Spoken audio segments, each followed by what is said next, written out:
Have you ever heard of a case so shocking that it stops you in your tracks? A case that questions the very fabric of justice and accountability in our society? Today, we're breaking down the unbelievable story of Luigi Mangione, a man at the center of one of the most controversial legal cases in recent memory. His not guilty plea has sparked outrage, confusion, and debates across the nation. What led us here? What does this mean for justice, for us, and for the systems we trust? Stay tuned. This is a conversation you don't want to miss. Hello, everyone, and welcome to Life Points with Ronda, the channel where we discuss life, relationships, and the stories that shape our world. I'm your host, Ronda, and today we're diving deep into a case that has sent shockwaves through the country. Luigi Mangione recently pleaded not guilty to charges connected to the tragic unaliving of UnitedHealthcare CEO Brian Thompson. This case has sparked national debates about justice, fairness, and the systems we rely on. Today, we'll unpack the case, explore its societal implications, and reflect on what it means for our relationships with the institutions that govern our lives.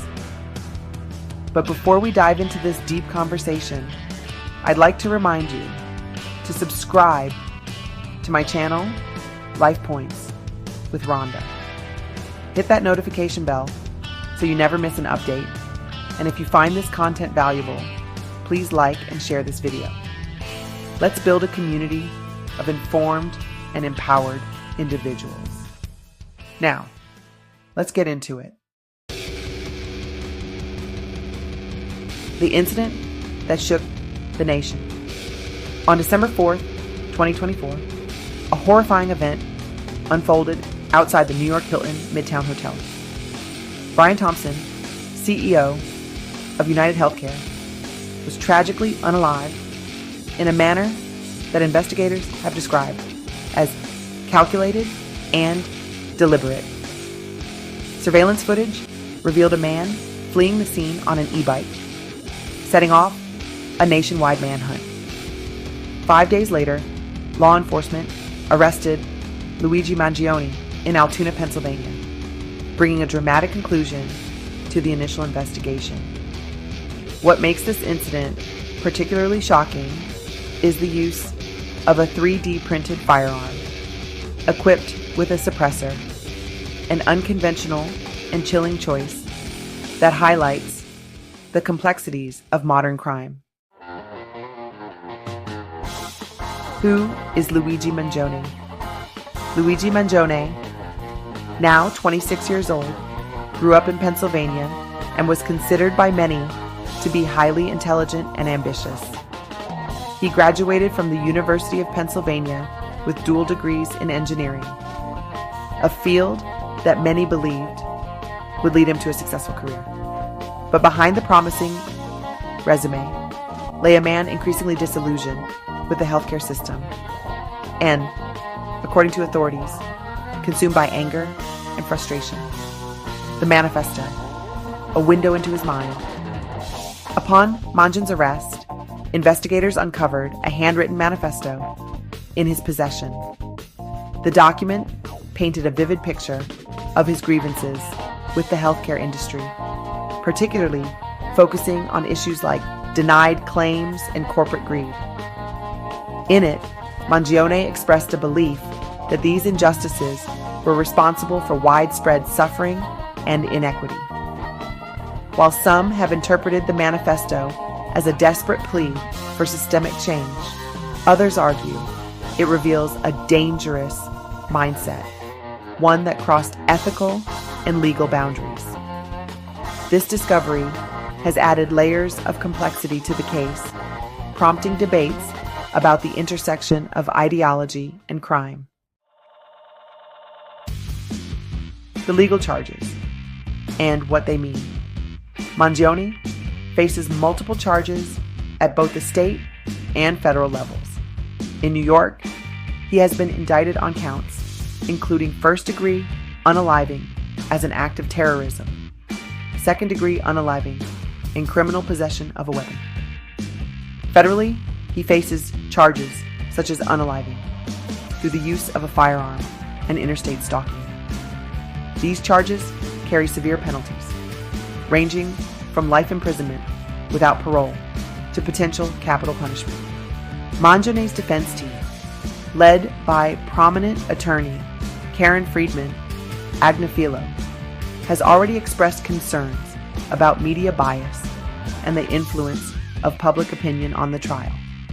They've called for careful consideration of these factors to ensure a fair, legal process. Courtroom behavior, what it tells us. Mangione's first court appearance on December 23, 2024, was as dramatic as it was unsettling. Observers noted his calm demeanor and occasional smiles, behavior that some interpreted as arrogance or lack of remorse. This courtroom conduct has become a focal point for public discussions, with many questioning his mental state and strategy, public reaction, and media coverage. Outside the courthouse, a small group of supporters held signs, framing Mangione's actions as a protest against corporate exploitation. Meanwhile, public opinion remains deeply divided. Many have condemned his alleged actions, emphasizing that violence is never an acceptable means of addressing grievances. The media's extensive coverage of the case has further fueled debates, with some accusing outlets of sensationalism. Systemic issues in healthcare, a national conversation. This case has sparked renewed scrutiny of the American healthcare system, with discussions focusing on claim denials, rising costs, and perceived corporate greed. For many, Thompson's tragic death has become a symbol of the broader challenges faced by countless Americans navigating the healthcare landscape. How this ties into relationships. At its core, this story is about broken trust. Trust in the systems that are supposed to protect and support us. Just as trust is vital in personal relationships, it is equally critical in our relationship with institutions. When trust is eroded, whether in a marriage or in a healthcare system, the consequences can be devastating. This case serves as a stark reminder of the importance of accountability, transparency, and compassion in all aspects of life. As the case of Luigi Mangione continues to unfold, it raises profound and challenging questions that go beyond the courtroom. This is not just about one individual or one act. It's about the systems we live within, the frustrations many feel, and the actions some take when they believe they have no other options. What happened to Brian Thompson is a tragedy that cannot and should not be minimized. It reminds us of the fragility of life and the responsibilities we all share in creating a society rooted in justice, fairness, and empathy. For Luigi Mangione, the road ahead will be long and fraught with legal battles. But for the rest of us, this is an opportunity to reflect on the state of our healthcare system, the pressures it places on individuals, and the importance of addressing systemic failures without resorting to violence. It's also a reminder that trust in institutions, in relationships, and in one another is the foundation upon which society is built. When trust is broken, the fallout can be catastrophic. In our relationships, whether personal or societal, we must strive for accountability, compassion, and understanding. When we see injustice, we have a responsibility to act, but we must act constructively within the bounds of morality and law. This case serves as a cautionary tale of what can happen when anger and despair overshadow reason and empathy. Let us take this moment to commit to being part of the solution, working toward a world where no one feels so unheard or unsupported that they are driven to tragic actions. Thank you for taking the time to join me in exploring this deeply important story. If this conversation sparked any thoughts or emotions, I'd love to hear from you in the comments below.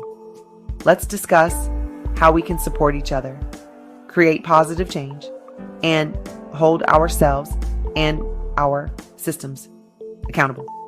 Don't forget to like, share, and subscribe to Life Points with Ronda. You can find me on all platforms: YouTube, TikTok, Instagram, Facebook, and my website, all under Life Points with Ronda. Together, we can build a community rooted in knowledge, empathy, and the courage to face the tough conversations. Stay safe, stay informed, and take care of yourselves and each other. I'll see you in the next video. All eyes on suspected CEO killer Luigi Mangione as he appears in New York State Supreme Court, and he's officially entering his plea. Alexis McAdams is live from New York City with the latest. Hey, Alexis. Hey, Griff. Well, I want to pull up that brand new video we just got a few minutes ago of Luigi Mangione walking there in that court hall room as he's about to face that judge. We just heard a short time ago, a few minutes ago, really, that he pled not guilty in this case. He's in there with one of his high-power attorneys, that'd be Karen Aganifilo. She's part of the same law firm that's representing Sean Diddy Combs. You can see Mangione there walking with those police officers, and he's kind of looking straight. Sometimes he's looked at the cameras. He knows one's probably at the end of the hall, but he does keep looking straight here. In this video, he's got that maroon sweater on and khakis. He's shackled at the waist, and he just keeps his head straight as that one officer does continue to talk to him. I want to pull up these charges, okay, because there's a lot of charges he's facing, as Paul Mora was just talking about. It's kind of confusing because it's in two courts that they say are going to run parallel right now, including murder in the first degree at the state level and murder in the second degree as a crime of terrorism. Then the federal charges come into play. The main difference here between the state and federal charges is that the state argues the shooting was an act of terrorism. So that's kind of a new charge you don't hear about too much in Manhattan, especially from the DA here, Alvin Bragg. Now, if convicted on those state charges, Mangione could face life in prison without parole. Now, that federal indictment is coming. You know, we've heard about what was in it, but we're still going to get more information from the feds. The charges making headlines, though, would be murder through use of a firearm. That means Mangione could face the death penalty if he's found guilty in this case. His legal team says the different cases are in conflict with each other, so they tried to push back on that. Back out here live, we can tell you it looked like a scene from a movie. I mean, this case has really captured the country, including some of the protesters, you guys, that are out here this morning in Manhattan. They're saying free Luigi Mangione, and they're calling, you know, for more CEOs to be held accountable in the healthcare industry. So covering lots of crime, especially in New York City. I've never really seen anything like this, where protesters come out and they're, you know, cheering on somebody for killing a CEO. So let's also pull up that shooting video. This is how it all started earlier, you know, last month. Police say Mangione planned this attack for months. He was waiting there, as you can see, for the UnitedHealthcare CEO Brian Thompson outside of a hotel in Midtown Manhattan, and then opened fire. The gun he used, according to investigators, was printed on a 3D printer, so that could bring some more charges too. The dad of two was in town for a work conference. He got a feel for his family. Brian Thompson, he's from Minnesota, he's from the Midwest. He has two kids in high school out there. His poor wife gets a call that says your husband's not coming home, and that was right around the holidays, as we know. So Mangione knew the conference that was happening. That's why Thompson was in town, and that was all written in his manifesto. Back out here live, we'll keep a close eye on exactly what's happening in that courtroom. Griff. And Alexis, it's just stunning that there are protesters there supporting Mangione in this. How many, just roughly, would you say there are? Dozens? Hundreds? 50? Yeah, about a dozen. Yeah, about a dozen or so. I mean, there might be more people coming, you know, in the next couple of hours, but it's freezing out here, so they wanted to be here, I guess. Wow. Alexis McAdams live for us outside the courthouse. We'll check in with you later as news develops. Thank you, Alexis.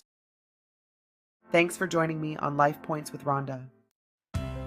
If you enjoyed this video, don't forget to hit the like button and subscribe to my channel for more relationship tips and life advice.